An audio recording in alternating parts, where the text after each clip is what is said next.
so siiliyo gus iswasay ayaa qof ka soo baxaa marka waa wax bilaadanku wuxuu u yahay wax weyn oo muhiim ah oo xubin qaali ah labada qofba mid waa xubin wax soo saar leh oo waxaynu ka nimid baadesiilka baan ka nimid sidaa ogtihiin tan kale waa xubin aan ka waa meel aan ka raaxaysano raaxa aan ka dareemno waa meel aan ka kaadino waa meel marka waxay noo tahay wax badan soo maahan wax kaftan wax lagu qoslo ama wax la dhibsado ama wax ceeb ah hordhaca siilkii baan intaas uga gudbayaa sidii hore idii soo weydiiyey su-aasha kamidna jawaabeen qaar waa maxaa bisqinta loo xiiraa dadku maxay u xiiraan qaar waxay yidhi diintii waxaase ku saabsan tahay maanan weydiin diinta waxay iyo madiiniyanba mise ma ahayn su-aashaydu ma ahayn laakiin waxay ahayd caqli ahaan inaa uga jawaabtaan saaxiibayaal dhegaystayaal hadda markay dhegaysta bisqinta waxay muujinaysaa inaad weyn tahay markaad yar tahay bisqinta amase bisqinta shuun ree koofurka waxay dhahaan shuun bisqina dadka khayr baa dhaha waa timaha siilka ka soo baxa ama guska korkiisa baa bisqin loo yaqaanaa ama kilkilahana okay kilkilaha kuwa ka soo baxa maxaa la dhahaa ma garanaya so waa timaha ka hadlay waxay muujinayaan marka calaa kulli xaal warkiinaan badiyo ma doonayo waxay muujinayaan weynaanta markaan yarnahay siilku markuu gabar yar siilkeeda timo ma lahan macnaheeda way yar tahay haddaad gabar weyn noqotid waxaa kaa soo baxaya timo qof weyn haddaa noqotid nin weyn haddaa noqotid gus korkiisa waxaa ku yeelanaysaa timo wiilka yarkaa timo ma laha gabadha yarna timo ma lahan kilkilahana ma lahan so waa calaamad muujinaysa in qofku weynaaday oo uu koray uu gaaray da'dii uu saksi samayn lahaa oo haddii aad bisqin yeelatid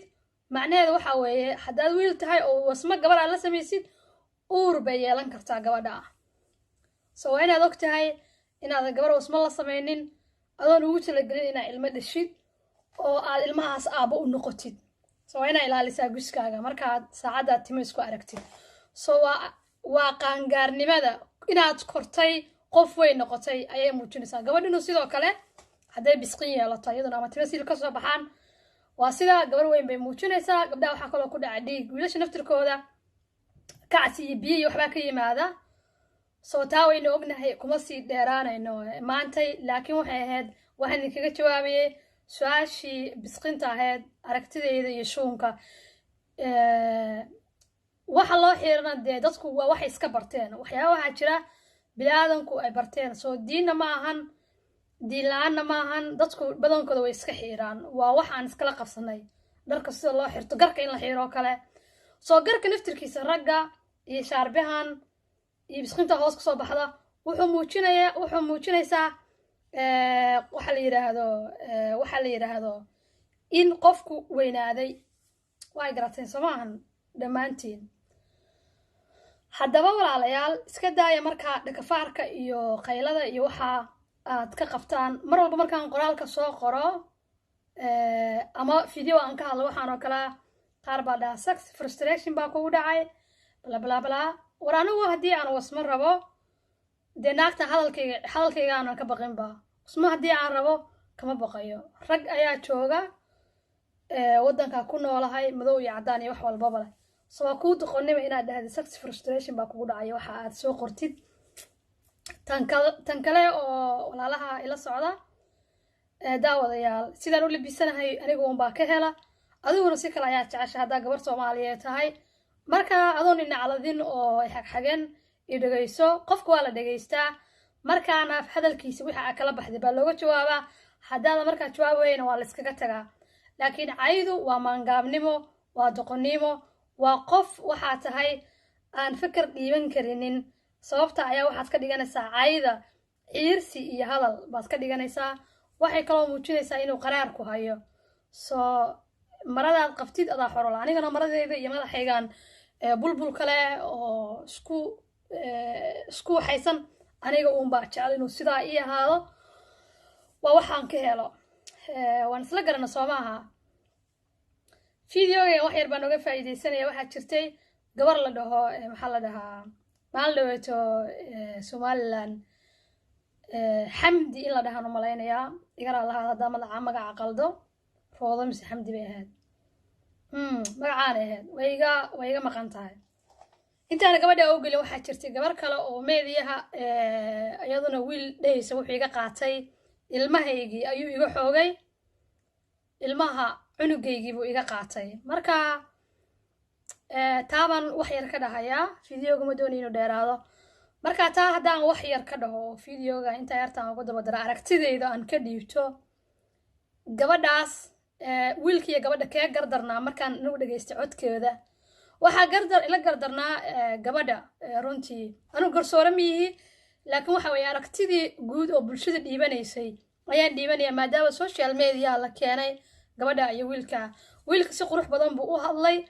wuxuuna sheegay gabadha in meher lagu xujeeyey meherkaasna inuu guursaday aroosna u dhigay hooyadeedna inay tiri guriga gabadhan guriga ku dhaqo haddii kale iska fur kabacdina hadal iyo go-aan dheer uu gabadhi furay meherna laga qaaday haddii gabadha meher lagaa qaado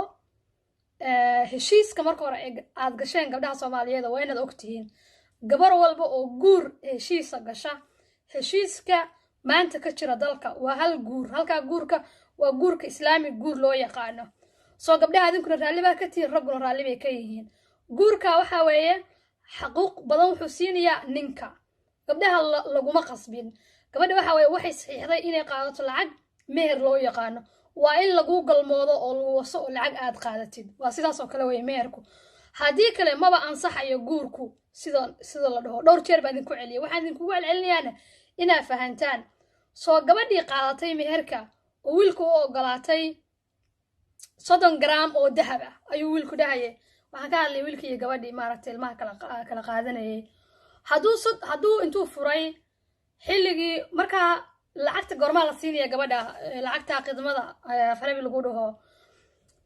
aan dhilaysiga u bixiya anigu waxaa la siinayaa markii gabadha iyo wiilka ay isfurayaan uu furayo wiilka wax furaya waa ninka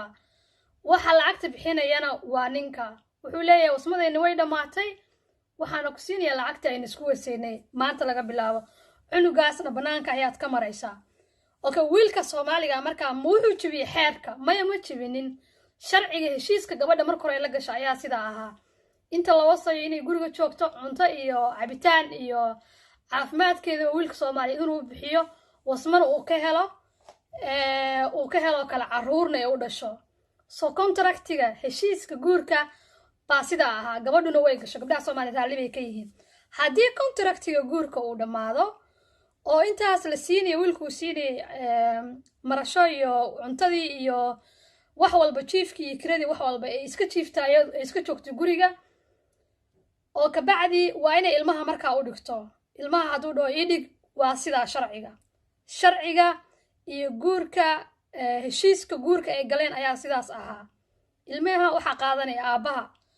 aabbahaasna wuxuu sameeyey wuxun ma ahayn ilmihiisa ayuu qaatay islaantan habarta hooyadaana gabadheedii bay iibsatay sidii sharcigu ahaayo iyaduna martay haddaba inaad qaylisaan oo wiilkan faaxishaysataan khalad weeye guurka ayaa sidaa ahaa soo gabar walba iyo hooyo walba gabar walba oo soomaaliyeed guurkaa galaysid fiiri heshiis intaa gashid markaa dadka hadhow ha dhaleecaynin ha jaayfaynin hadhihin xaqdaraa liigu sameeyey ilmahaygii baa laga qaatay balaabalaa waxaa samaynin waayo adiga waxaan samaysay hal mid ayaa gabdhuhu anigu caqliyar aan kula talin lahaa waayo guur waddanka ka jira weeye haddii aad helka heshiisoo jiro waa kaa uun keliya waxaa looga bixi karayaa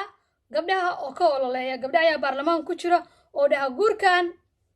islaami guurka ha jiro laakiin furniinkan iyo meherka iyo waxa dhanoo xaq badan kuma leh waa inay gabdhuhu ka doodaan dooda haddaa rabtaan waa iga soo qaybgelin kartaan fakarkayguun baan ka dhiiban doonaa iyo meelaha aan ka arko dhaliilaha anigu laakiin inta haweenku raalli ka yihiin ayagaa raalli ka ah waxaa raalli ka tihiin oo adinku aad saxiixdeen soo anigu ma dhahaya maxaa u saxiixdeen qofku markuu weynaado sida haddii nisha sheeg haddii bisqinaada yeelatid siilka tima kaa soo baxaan oo dhiigna kaa yimaado oo nin aad tahay garna kaa yimaado oo aad kortid oo lagu koriyo caqligaaga uu buuxsamo oo 20 aad gaartid waraaqda heshiiska guurka aad ku galaysid waa inaad iska akhrisid markaa waa inaad og tahay waxa soo haddaad tiri 30 garaam ama 40 garaam oo dahab ha la siiyo haddii berito la furo ilmahana maxaa la dhahaa aabaha qaadanaya oo xuquuqda ilmaha aabaha korinaya intuu ilmaha ka weynaanayo heshiiska haddaa gashay waa lagaa garleeyahay dhammaan gabar walba heshiiska gasho waa laga garleeyahay waxaan arkaya markaa halkaa waxaan guush waxay ku qaadanaysaa ninka waxa lacagta markuu hore bixiyana waa asaga marka dambe waxa siiyay naagta lacagta uu usmada ku wasayana waxa weeye waa ninka soo ilmaha aabaha inuu koriyo weeye hooyadii okay taladan siinaya marka waxa weeye hooyadii arrintaa diidan oo aan ogolayn waa inay dhahdo ilmaha waxbaan ku korinaya anigu haa guurkaygana wuxuu ahaa mid kaa ka madax bannaan in lacag la isiiyo lacag ilmahana waxbaan rabaa inaan ka korsado waa ilmahaygii inaan qoodiyo laakiin intaan lacag meher qaatay ayaan waxaan rabaa inaan ku dhaho aabaha ilmaha biilo aabaha haa waa inuu ilmaha biilaa yes waa inuu ilmaha biilaa hooyaduna waa inay biishaa labadaba ilmaha labada waalidba xaq bay ku leeyihiin waa anigu fikirkayga waa markii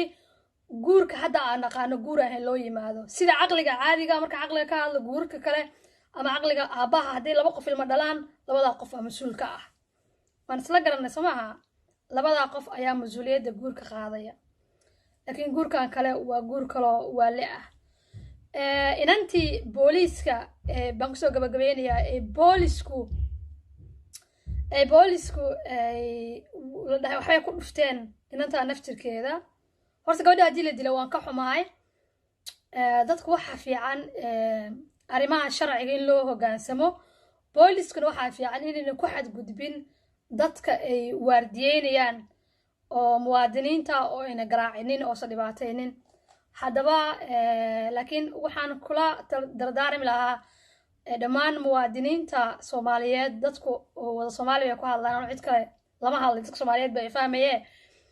dadka Soomaaliyeed booliska maantay waxay ku howlgalaan shaqo adag bay qabtaan waxa laga yaabaa ninka booliska oo wadanka maanta jooga Soomaaliya meesha rabtaba ha ahaato Somaliland iyo Soomaalida kalaba inuu shaqeeyo saacado aad iyo aad u fara badan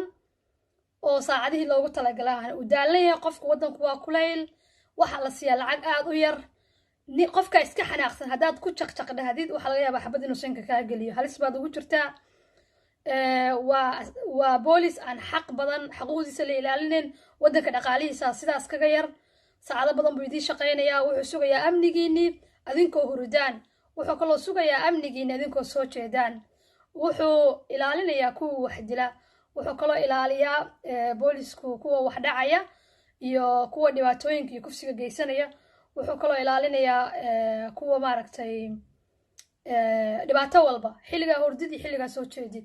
qofka wuxuu kugu leeyahay shaqadiisa in lagu dhiirigeliyo laguna amaano booliska saaxiib dhowna lala noqdo anigu haddaan wadanka joogi lahaa booliska oon arki lahaa markaan sii agmarayaba haddaan wax kaloo awoodin biyaan siin lahaa cabitaan ah ayaan u gadi lahaa yara qabow intay bannaanka taagan yihiin waan u qosli lahaa oo salaami lahaa wixii aan samayn lahaa baan idiin sheegayaa adinkuna intaa iga barta booliska ha loo naxo aad baan u salaamayaa booliska Soomaaliyeed iyo kuwa Somaliland meel kasta oo joogtaan iyo kuwa kilka shanaad shacabka waxaan idinka codsanayaa inaad u naxariisataan waan ogahay waa daalantiin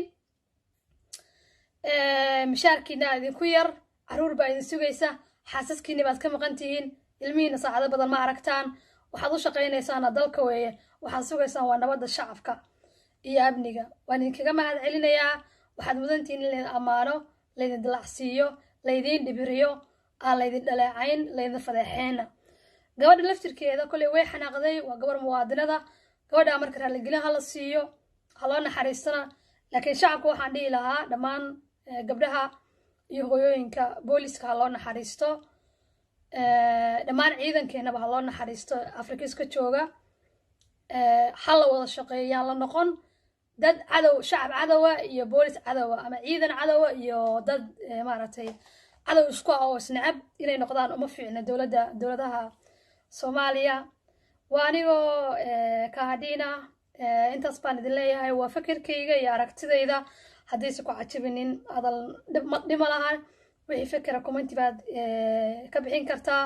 haddaad rabtid inaad ila soo xiriirtid commenti baa ii reebi kartaa facebookkayga ka hadhiin baa wixii kaloo fariin oo kalena iigu reebi karaysaa youtubekayga ka hadhiin marka waan idin salaamayaa hadday habeen idiin tahay habeenku haydhinna ha idiin wacnaado hadday maalin idiin tahayna maalintu ha idiin wacnaato xilli walba aad ku sugan tihiin